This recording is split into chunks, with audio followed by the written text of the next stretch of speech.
ಇಲ್ಲಿ ಮೋದಿ ಬಂದು ಚುನಾವಣೆಗೆ ನಿಲ್ಲುವುದಲ್ಲ. ಎಲ್ಲರೂ ಒಂದಲ್ಲ ಒಂದು ರೀತಿಯಲ್ಲಿ ನಮ್ಮ ಯೋಜನೆಯಿಂದ ಪ್ರಯೋಜನ ಪಡೆದುಕೊಂಡವರಿದ್ದಾರೆ.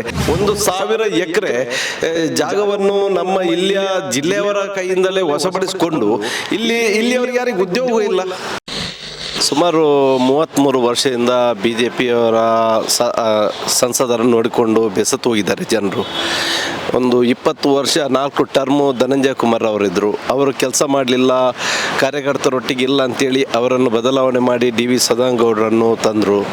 ಆನಂತರ ಅವರ ಮೇಲೆ ಕೂಡ ಕಾರ್ಯಕರ್ತರಿಗೆ ಮುನಿಸು ಸ್ಟಾರ್ಟ್ ಆಯಿತು, ಅವರನ್ನು ಬದಲಾವಣೆ ಮಾಡಬೇಕು ಎಲ್ಲ ಬೆಸತ್ತು. ಆನಂತರ ನಳಿನ್ ಕುಮಾರ್ ಕಟೀಲ್ರವರನ್ನು ಕಾರ್ಯಕರ್ತರ ಜನ ಅಂತೇಳಿ ಅವರನ್ನು BJPಯವರು ಕೊಟ್ಟರು. ಆನಂತರ ನಳಿನ್ ಕುಮಾರ್ ಕಟೀಲ್ರವರು ಕೂಡ ಏನು ಕೆಲಸ ಮಾಡಲಿಲ್ಲ ಅಂತೇಳಿ BJPಯವರೇ ಹೋರಾಟ ಮಾಡಲಿಕ್ಕೆ ಸ್ಟಾರ್ಟ್ ಮಾಡಿದರು. ಇಲ್ಲಿ ಏನು ಕೆಲಸ ಮಾಡಲಿಲ್ಲ, ಒಂದು 15 ವರ್ಷ MP ಆಗಿ ಕೇವಲ ಒಂದು ಪಂಪ್ ವೆಲ್ ಸರ್ಕಲ್ಗೆ ಒಂದು ಸೀಮಿತವಾಗಿದ್ದಾರೆ ಬಿಟ್ಟರೆ ಮಂಗಳೂರು ಪರಿಸ್ಥಿತಿ ಏನಾಗಿದೆ ಅಂತ ಹೇಳಿದರೆ ನೀವೀಗ ನೋಡ್ಬೋದು. 8 ಗಂಟೆಗೆ ಹೋದರೆ ಮಂಗಳೂರು ಸಾಧಾರಣ ಸ್ತಬ್ಧ ಆಗ್ತದೆ. 10 ಗಂಟೆಗೆ ಹೋದ್ಮೇಲೆ ಪೊಲೀಸರು ಬಿಗಿಲು ಹೊಡೆದು ಶಟರ್ ಇಳಿಸುವಂಥ ಕೆಲಸವನ್ನು ಮಾಡ್ತಿದ್ದಾರೆ. ಇದು ನಿಜವಾಗಿ ಟೂರಿಸಮ್ ಇರುವಂಥ ಪ್ರದೇಶ. ಇದು ನಮ್ಮ ದಕ್ಷಿಣ ಕನ್ನಡ ಸ್ಪೆಷಲಾಗಿ ಅವಿಭಕ್ತ ದಕ್ಷಿಣ ಕನ್ನಡ ಟೂರಿಸಮ್ಗೆ ಬೇಕಾದಷ್ಟು ಅವಕಾಶ ಇರುವಂಥ ಪ್ರದೇಶ. ಬಂದರು ಇದೆ, ಏರ್ಪೋರ್ಟ್ ಇದೆ, ರೈಲ್ವೆ ಇದೆ, ಬೇಕಾದಂಥ ವ್ಯವಸ್ಥೆ, ಟೆಂಪಲ್ ಎಲ್ಲ ಇಲ್ಲಿ, ಚರ್ಚ್, ಮಸೀದಿ ಎಲ್ಲ ಇದೆ. ಒಂದು ಕಾಲದಲ್ಲಿ ಸೌಹಾರ್ದಯುತವಾಗಿ ಎಲ್ಲರೂ ಪ್ರೀತಿ ವಿಶ್ವಾಸದಿಂದ ಬದುಕುವಂಥ ಒಂದು ಪ್ರದೇಶ ಆಗಿತ್ತು ಇದು. ಈಗ ಇಲ್ಲಿ ಸಾಮರಸ್ಯ ಹದಗೆಟ್ಟು ಬಂದಿದೆ. ಕೂಮು ಸೂಕ್ಷ್ಮ ಪ್ರದೇಶ ಎಂದು ಇಡೀ ರಾಷ್ಟ್ರವ್ಯಾಪಿ ಸುದ್ದಿಯಾಗಿದೆ. ಹಲವಾರು ಎಜುಕೇಷನ್ ಹಬ್ ಇದೆ ಇಲ್ಲಿ.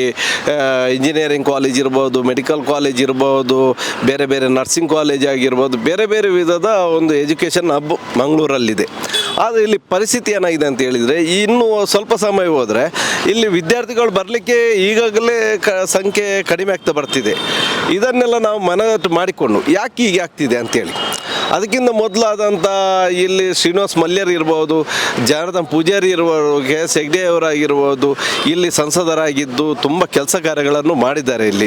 ಇಲ್ಲಿ NMPT ಇರ್ಬೋದು, MCEP ಇರ್ಬೋದು, ಬೇರೆ ಬೇರೆ ನವಮಂಗಳೂರು ಪೋರ್ಟ್ ಇರ್ಬೋದು, ಏರ್ಪೋರ್ಟ್ ಇರ್ಬೋದು, ಇಲ್ಲಿಂದ ನಮ್ಮ ಮಂಗಳೂರಿನಿಂದ ಉಡುಪಿಗೆ ಹೋಗಿದ್ರೆ ಹಲವಾರು ಸೇತುವೆಗಳಿದೆ. ಅದನ್ನೆಲ್ಲ ರಚನೆ ಮಾಡಿ ಒಂದೊಂದು ಜಿಲ್ಲೆಗೆ ಸಂಪರ್ಕ ಮಾಡುವಂಥ ಕೆಲಸ ಕಾರ್ಯಗಳನ್ನು ಅಭಿವೃದ್ಧಿಯನ್ನು ಮಾಡಿದ್ದಾರೆ. ಈಗ ಅಂಥದ್ದೊಂದು ಅಭಿವೃದ್ಧಿ ಕಾಣುವುದಿಲ್ಲ. ಇಲ್ಲಿ ಕಲಿತಂಥ ವಿದ್ಯಾರ್ಥಿಗಳು ಎಲ್ಲೇ ಬೇರೆ ಬೇರೆ ರಾಜ್ಯಕ್ಕೆ ಕೆಲಸಕ್ಕಾಗಿ ಅಲೆದಾಡುವಂಥ ಪರಿಸ್ಥಿತಿ ನಿರ್ಮಾಣವಾಗಿದೆ. ಅದು ಸಂಸದರಾಗಿರುವಂಥ ಕೆಲಸ ಕಾರ್ಯಗಳು ನಮ್ಮ ಮಂಗಳೂರಲ್ಲಿ, ನಮ್ಮ ಜಿಲ್ಲೆಯಲ್ಲಿ ಹುಟ್ಟಿ ಬೆಳೆದ ಮಕ್ಕಳಿಗೆ ಇಲ್ಲಿಯೇ ಉದ್ಯೋಗ ಕೊಡುವಂಥ ಕೆಲಸ ಕಾರ್ಯಗಳನ್ನಾಗಬೇಕು. ಇಲ್ಲಿ ಈಗಾಗಲೇ MRPL ಇರ್ಬೋದು, ONGC ಇರ್ಬೋದು, BPCL ಆಗಿರ್ಬೋದು, ಬೇರೆ ಬೇರೆ ಹಲವಾರು ಕಂಪನಿಗಳಿದೆ. 1,000 ಎಕರೆ ಜಾಗವನ್ನು ನಮ್ಮ ಇಲ್ಲಿಯ ಜಿಲ್ಲೆಯವರ ಕೈಯಿಂದಲೇ ವಶಪಡಿಸಿಕೊಂಡು ಇಲ್ಲಿಯವರಿಗೆ ಯಾರಿಗೆ ಉದ್ಯೋಗ ಇಲ್ಲ. ಅಲ್ಲಿ ಹೋಗಿ ನೀವು ಲೆಕ್ಕ ಹಾಕಿದರೆ ಅಲ್ಲಿ ಒಂದು 20 ಇದ್ದಾರೆ, 25 ಜನರೇನೋ ಇಲ್ಲಿಯವರು ಉದ್ಯೋಗದಲ್ಲಿದ್ದಾರೆ. ಎಲ್ಲ 500-600 ಜನರು ಉತ್ತರ ಪ್ರದೇಶದಿಂದ, ಬೇರೆ ಬೇರೆ ರಾಜ್ಯದಿಂದ ಬಂದವರಿಗೆ ಇಲ್ಲಿ ಉದ್ಯೋಗ ಸಿಗುವಂಥ ಕೆಲಸ ಆಗಿದೆ. ಇದನ್ನೆಲ್ಲ ಜನರು ಮತ ಹಾಕುವಾಗ ಆಲೋಚನೆ ಮಾಡಬೇಕು. ಇಲ್ಲಿ ಮತಕ್ಕೆ ಬರುವಾಗ ಹಿಂದುತ್ವದ ವಿಚಾರವನ್ನು ಮಾತ್ರ ಮಾತಾಡ್ತಿದ್ದಾರೆ, ಬೇರೆ ವಿಚಾರ ಇವರಲ್ಲಿ ಎಜೆಂಡವಿಲ್ಲ. ಇಲ್ಲಿ ಸಂಸದರು ಮೊನ್ನೆ ಒಂದು ವಿದ್ಯಾವಂತ ಒಂದು ಸಂಸದರನ್ನು ಇವರು ಟಿಕೆಟ್ ಕೊಟ್ಟಿದ್ದಾರೆ. ಅವರು ಸಹ ಮಾತಾಡುವಾಗ ಮೊದಲ ಮಾತು, ನಾನು ಹಿಂದುತ್ವದ ಆಧಾರದ ಮೇಲೆ, ಮೋದಿಯ ಆಧಾರದ ಮೇಲೆ ಮುಖ ನೋಡಿ ನನಗೆ ಮತ ಕೊಡಿ ಅಂತೇಳಿ ಅವರು ಮಾತಾಡ್ತಿದ್ದಾರೆ. ಇದು ನಾವೆಲ್ಲರೂ ಆಲೋಚನೆ ಮಾಡಬೇಕು. ಇಲ್ಲಿ ಮೋದಿ ಬಂದು ಚುನಾವಣೆಗೆ ನಿಲ್ಲುವುದಲ್ಲ, ಇಲ್ಲಿ ನಿಲ್ಲೋದು ಪದ್ಮರಾಜರವರು. ಇಲ್ಲಿ ಮೋದಿ ಮುಖ ನೋಡಿ ಅಲ್ಲ ಓಟು.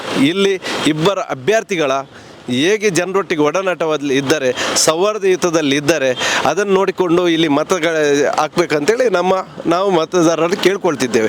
ಅದು ಹೆಚ್ಚಿನವರಿಗೆ ಗೃಹಜ್ಯೋತಿ ಇರ್ಬೋದು, ಗೃಹಲಕ್ಷ್ಮಿಯಿಂದ ಹೆಚ್ಚಿನ ಲಾಭವನ್ನು ಪಡೆದಿದ್ದಾರೆ. BPLನಿಂದ ಉಚಿತ ಅಕ್ಕಿ ಇಲ್ಲದ್ರೆ ಅಮೌಂಟನ್ನು ಭರಿಸುವಂಥ ಕೆಲಸ ಆಗಿದೆ.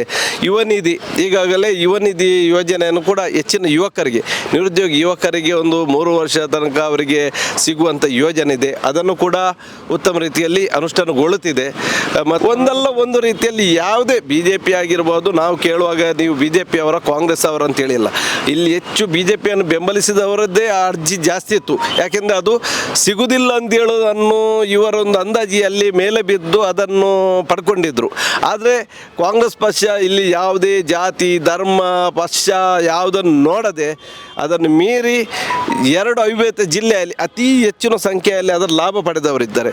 ಅವರು ಖಂಡಿತವಾಗಿ ಮನ ಪರಿವರ್ತನೆ ಮಾಡಿಕೊಂಡು ಈ ಸಲ ನಮ್ಮ ಅಭ್ಯರ್ಥಿಯನ್ನು ಗೆಲ್ಲಿಸ್ತಾರೆ ಅಂತ ಹೇಳುವ ನಮಗೆ ಖಂಡಿತವಾಗಿ ಧೈರ್ಯ ಇದೆ.